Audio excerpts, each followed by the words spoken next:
Hey, it's Abby and Donald and baby Gia with Family for a Lifetime. Thanks for tuning in. So on our prior episode, we talked about what some of the paperwork involved is for becoming a foster parent and your home study process. So in this episode, we wanted to talk to you guys about what the components of the home study are and what the topics that you're likely to discuss during your home study interview would be.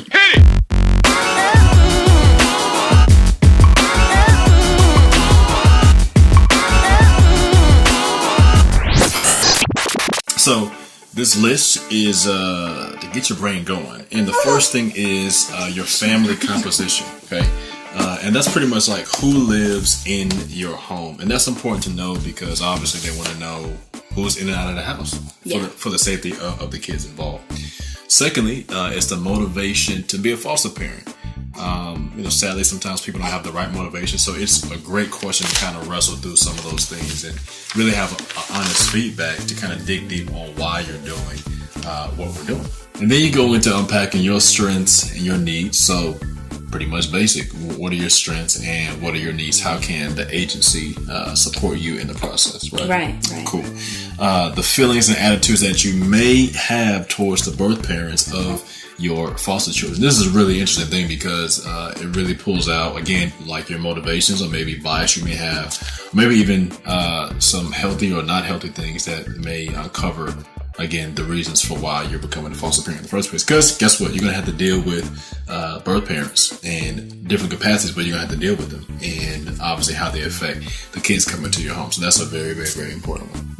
Yeah, absolutely. Cool.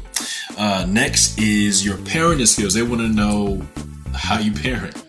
Point blank, how do you parent? And your experience with children. So they're going to uncover, again, just like throughout your lifetime, like how you deal with kids, whether you're babysitting or whether it's through work or whether it's through distant relative. They want to know your experience of dealing with children. And then ultimately how that's going to affect how you deal with the foster kids coming into your care. Yeah.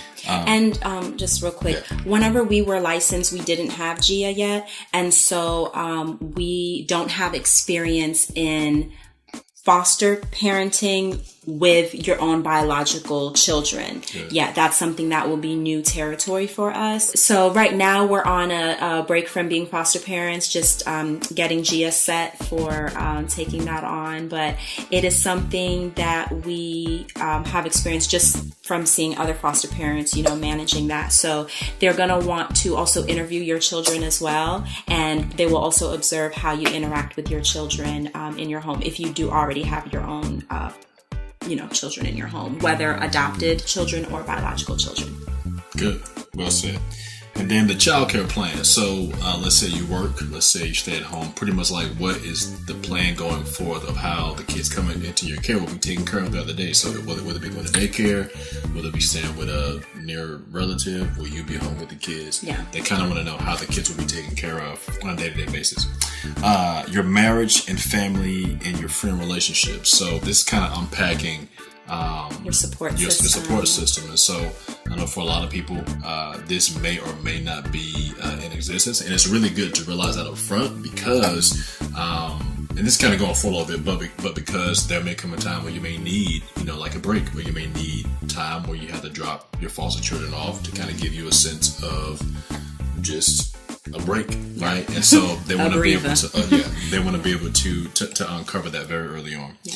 And they also want to know what those important relationships to you, what they think about you becoming a foster parent, if it's something they're supportive of and or not, how you'll navigate that, what you think of having support from those people close to you or not having support. They just want to talk you through, that process because it is very, it can be very isolating being a foster parent if you don't have any other foster parents around you. So they want to help to, talk you through that.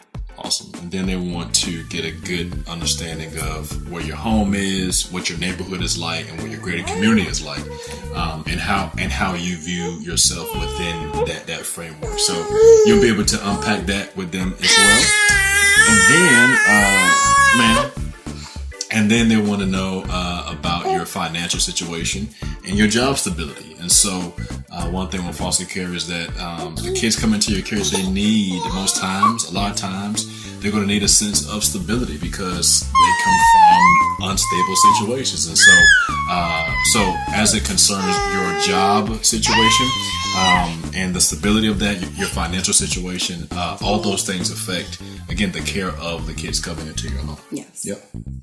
And then after that, your religious orientation and practice. So they're going to go into your faith system, and obviously how that relates to your values, and they kind of want to get a good sense of what are going to be the values and the moral compass, if you will, that's going to be guiding the culture of your home that the kids are coming into.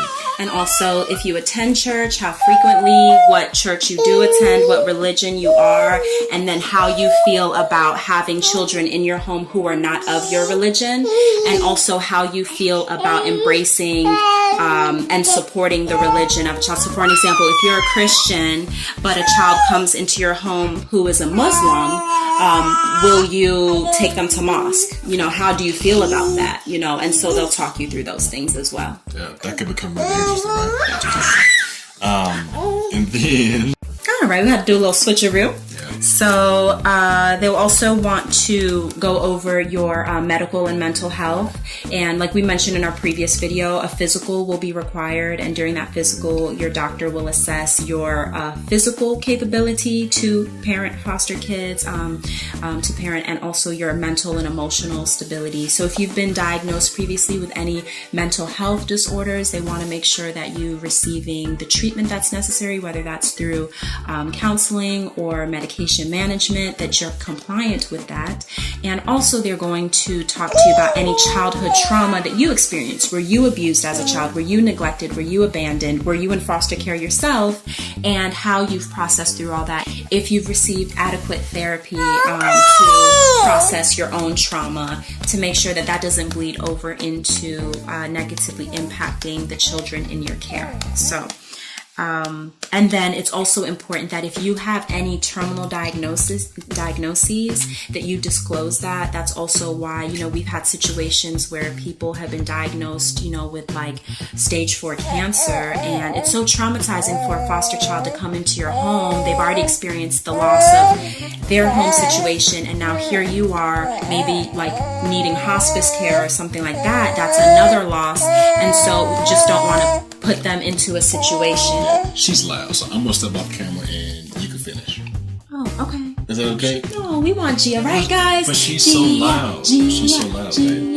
So, and then your criminal history. If you've ever been arrested, if you've ever been pulled over in other states, they're going to check all of that. You'll be fingerprinted, and you'll have more advanced clearances. And so than just the standard background check. They'll also do 911 call checks, like how often has 911 been called to your house, to your neighborhood, and what were those reasons.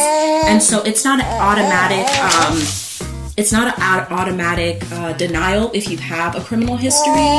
They just want to talk about what happened, when it happened, how long ago, how relevant it is to caring for children, why, and just talk through that process.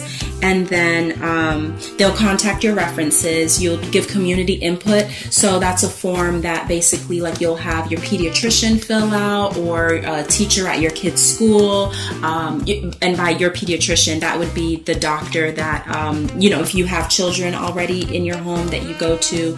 And those are some of the best collaterals to have. You can also have obviously a friend or your pastor or someone reference for you, but it's really good when someone from the school or someone who's medically involved with your family gives reference, because then they're able to speak to the care, your ability to care for your kids in a very objective sense. So that's good from a standpoint of the licensing agency. And that'll work in your favor, because like you said, you have someone who's objectively looking at your situation, which is always good. Yeah.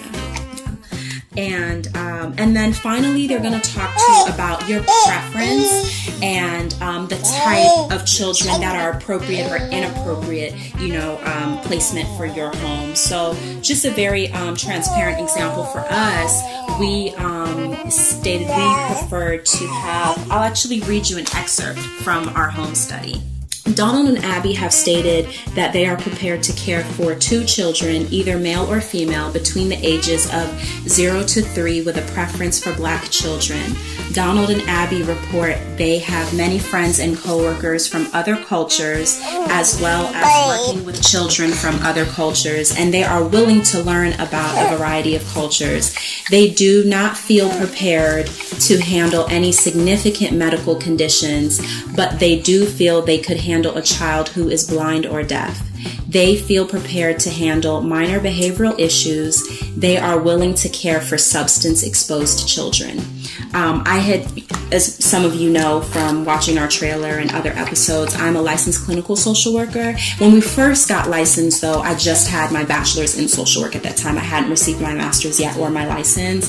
But as a generalist practitioner on the bachelor's level, I was aware that I had a position with a specialized medical unit in a child protective service agency. So I'd worked with a lot of kids who had who were drug-dependent newborns, DDNs.